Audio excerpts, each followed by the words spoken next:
Alright, welcome to today's video as we cover MSI, LYON G2, battle for third place going into the loser bracket finals. I thought G2 would win this. I thought Caps would make a difference. Didn't happen. Thought LeBron would make a difference. Didn't happen. LYON dominated top to bottom. This was the most one-sided matchup of the entirety of the tournament thus far, literally a 90-10 split. LYON ahead for 90% of the minutes played when you factor in both gold and Drake value. LYON took 9 of 14 Drakes, 2 of 3 Barons, averaged 4,000 gold to power play. G2 snuck a Baron when all seemed lost in game 3. Extended the game a few minutes, had 1,500 gold or so with that Baron power play, but then lost the ensuing team fight as the Baron was coming to an end and lost the series. Saint 16-2-21. He was huge. Caps was not the Western GOAT today. He really wasn't. Berserker 33% of the team's damage. I will say, Berserker showed up at this event more than he has in the past, and definitely has put himself in that conversation for best Western 80 carry. Although he is an import, I think we know what I mean with that. 33% of the team's damage, that's what we've been waiting on since he debuted with Cloud9 on the international stage as well. Stepping forward and being that reliable damage dealer. He's done that for LYON pretty much the entirety of the season, and finally has done it on the biggest stage. IO 79 KP leading the way. Top to bottom, we see Dokla all the way down to the bot lane duo. LYON were ahead. Dokla up 300 gold. Inspired 376, mid 343, bot lane duo nearly 1100. You're looking at about 2,000 gold lead at 15 minutes or so. G2 spotting LYON a lead, and this was a problem with G2 throughout the tournament. Many comeback wins, many wins that had you scratching your head saying, the enemy did lead for the majority of the. I think T1, G2, that was the case, right? T1, I think we're ahead for 56% of the minutes played. It's just LYON are able. That is how LYON play. So that's the thing, I don't like how LYON plays because they play slow and steady wins the race. And against HLE, Inspired said it literally on stage, right? He said, we cannot play the late game that we've been playing. We have to play early game. We have to get in their face. We have to make things happen. We have to be chaotic. You can't just go through laning phase and expect to beat HLE or BLG. Now, G2 had found a way to win games that way, which is rare for a Western team, but G2 are the rarity when it comes to Western teams, despite what Twitter may tell you.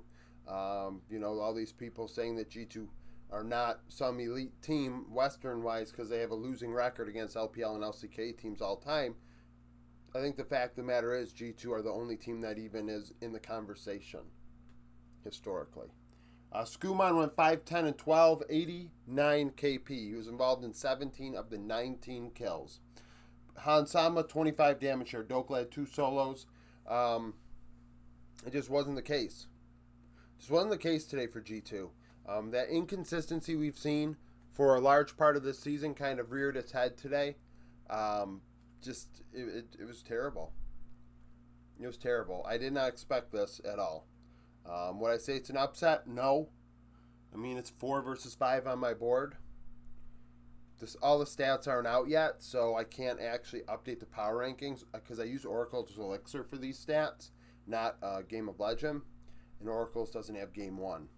And I think I need Game 1 because right now the stats from Games 2 and 3 are not sufficient to really give me a result that makes a lot of sense yet. So that is a thing. But I will say this is significant. This helps the LCS as far as the regional hierarchy is concerned for this shit. They are 4th still, regardless. Even after this, they're going to be 4th, unless LYON somehow beat HLE or, beat HLE and then even get competitive with BLG. They're still 4th based on just how Worlds went and First Stand went, just by default. So, but they're closer. That gap is closer. Who knows what's going to happen with the power rankings as a result. LCP has taken a hit. They're actually now even with CBLOL over the last 3 events, which is something. And it's probably because CBLOL got the benefit of literally being forced into the 8th spot at this event. They probably lose to, I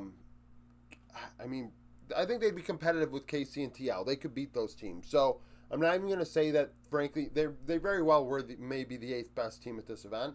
But they were allowed to have that as the floor, and that's where they finished, going 0-6. I mean, you could say, they lost 3-0 to T1, but so did TL twice, and TL were the best, were the 9th ranked team, right? So theoretically, both Furia and TL couldn't take a game off of T1.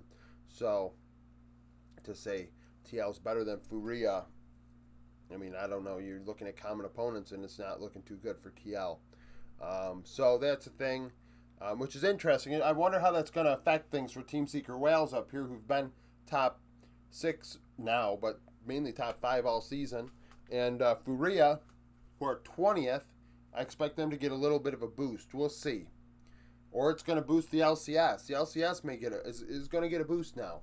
Like I said, it's not going to be above LEC. LEC is going to remain pretty much where it's at. LCK and LPL are taking hit because they are finishing. I mean, North America 1 seed is the 3rd best team at this event. Because G2 helped knock out LCK and LPL 2 seeds. Really, they did a lot of that heavy lifting, but historically we've seen EU struggle against North America. I said I finished doing some stats for international results for Western teams, and I'm figuring out how to put it up on Twitter in a clean fashion. North America beats up on EU over the last 7 years. 7 years now. Since MSI, where G2 won, Europe has not beaten North America in a best of 5 at MSI or Worlds. Then here comes BDS beat GG to go to Worlds, but I wouldn't consider Golden Guardians a Worlds team because they didn't go. So if they're not a Worlds team, then it didn't happen at Worlds. Just like IG last year is not a Worlds team. They did not go. They did not make Worlds. So, with that in mind, in the best of 5, EU has not beaten North America since.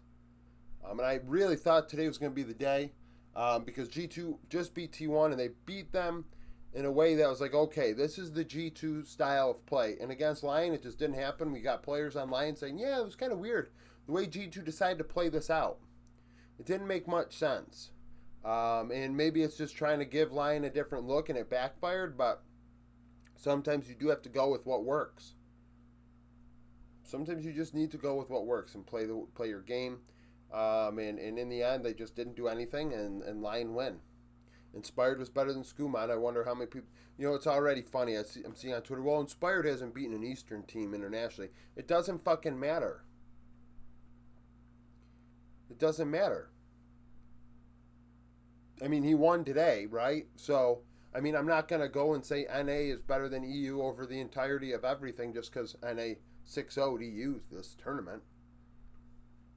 I mean, that's short-sighted. I think it's short-sighted. People just like to talk shit and get their jollies off, but that just isn't me. So, I think that Inspired showed why he's the best Western jungler, why I had him where I did in my power rankings for the role. So, thank you for watching. If you liked the video, like it, subscribe to the channel for daily League of Legends content. Follow me on Twitter, join the Discord, become a YouTube supporter, and hope to see you again tomorrow.